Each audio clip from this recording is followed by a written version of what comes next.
I grew up in a small rural town where nothing ever happens. The sort of place where it wasn't unusual to leave your doors unlocked and your closest neighbours are a mile or so from your house.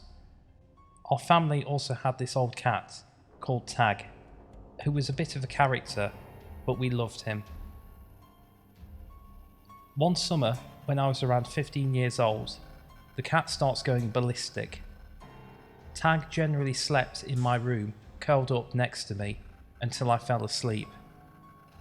And then he would get up doing cat things he did at night.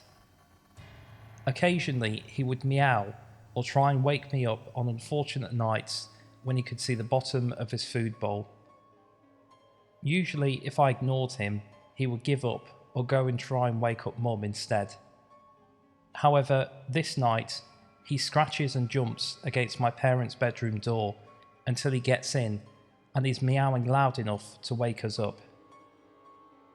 Our bedroom doors were next to each other, and I called Tag to come to my bed because it was 2 a.m. He is having none of it and is carrying on.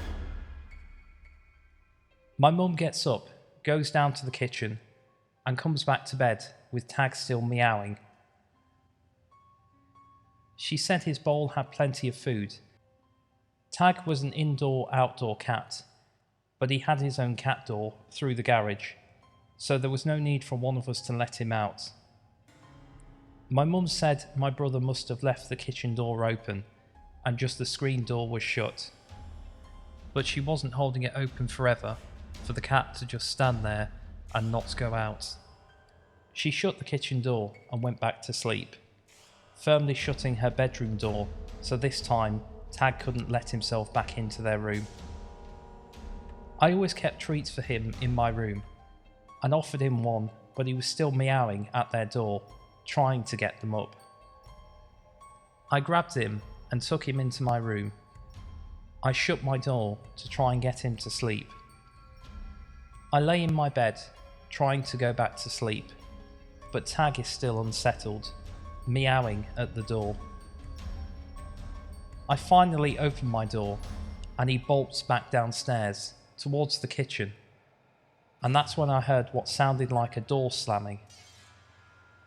I have 3 older siblings, and someone is usually up watching TV or running to the bathroom, so I think nothing of it.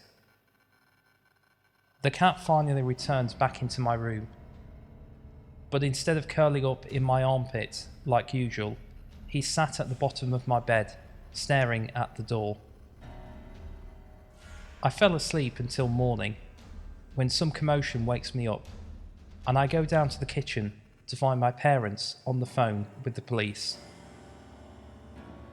They got up as usual to get ready for work, and while making coffee, my mum went to grab her rings from the little jewellery dish she had by the sink, because she would take them off in evenings to rinse dishes and load the dishwasher, but discovered the dish was empty this morning.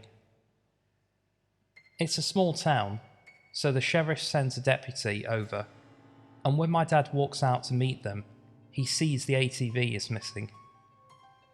The key is off the ring.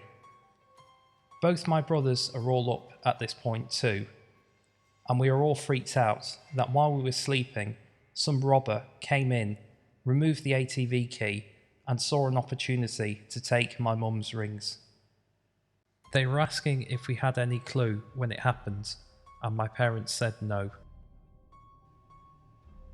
My mum asked my middle brother, who was a freshman in college and home for the summer, what time he left the couch last night and if he heard anything. He said he went to bed at 10 or 11 and asked what she meant, as his bedroom was in the basement and he wouldn't have heard anything in the kitchen.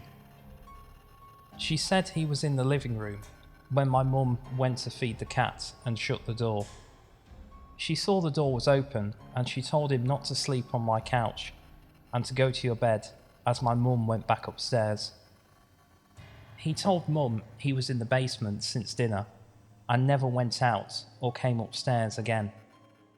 He watched a movie in the basement living room before going back to his own bed. She goes white and realises that the cat must have been trying to warn us someone came into the house, and the robber dove into the couch and covered up to hide when she came to the kitchen and left when she went back to bed. The cops said for someone to be so brazen, they probably knew our family, knew our habits, but didn't count on the cat being so alert and had probably intended to steal more, but was afraid the cat might wake the whole house. It had been over 20 years since it's happened, and the robber was never caught, but it is unnerving to think it was probably someone who had been in our home before as a friend.